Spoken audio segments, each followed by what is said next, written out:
এখানে যে পিনিয়ামগুলো দেখা যাচ্ছে আপনারা দেখতে পাচ্ছেন, এই হাতলটা হচ্ছে লোহার হাতল। এই পিনিয়ামটা লোহার পিনিয়াম। এখানে যেটা আছে এটাও লোহার পিনিয়াম।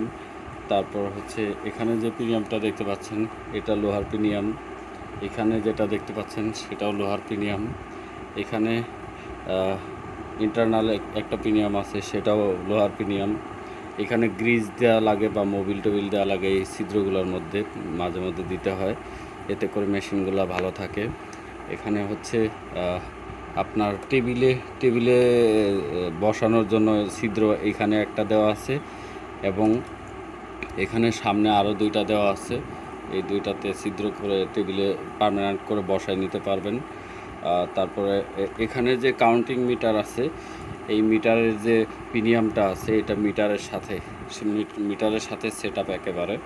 এই মিটারের প্রিমিয়ামটা ফাইবার প্লাস্টিকের। এটাতে তেমন কোনো জোর প্রয়োজন হয় না বিধায় এটা ফাইবার প্লাস্টিক দিয়ে করা হয়েছে।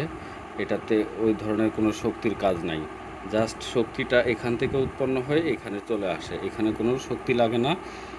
সো এটাকে ফাইবার প্লাস্টিকের প্রিমিয়াম দিয়ে করা হয়েছে। এটা এই মিটার পর্যন্তই সীমাবদ্ধ। আর আপনারা যদি কেউ চান যে এটাকে আপনারা কোনো বেল্টের মাধ্যমে কোনো মেশিনের সাথে সম্পৃক্ত করে আপনারা এটাকে অটো করবেন, এই হাত দিয়ে ঘোরানোর সিস্টেমটাকে বাদ দিবেন, সেটাও করতে পারেন।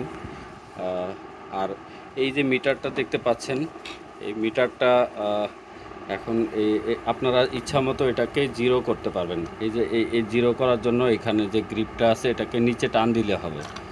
এই যে আমার এটা জিরো করা হয়ে গেছে। এখন আমি যদি এটাকে এভাবে ঘুরাই তাহলে এটা প্রত্যেকটা প্যাচ উঠতেছে, আপনারা দেখেন প্রত্যেকটা প্যাচ উঠতেছে, 1 2 3 এভাবে প্রত্যেকটা প্যাচ উঠতেছে।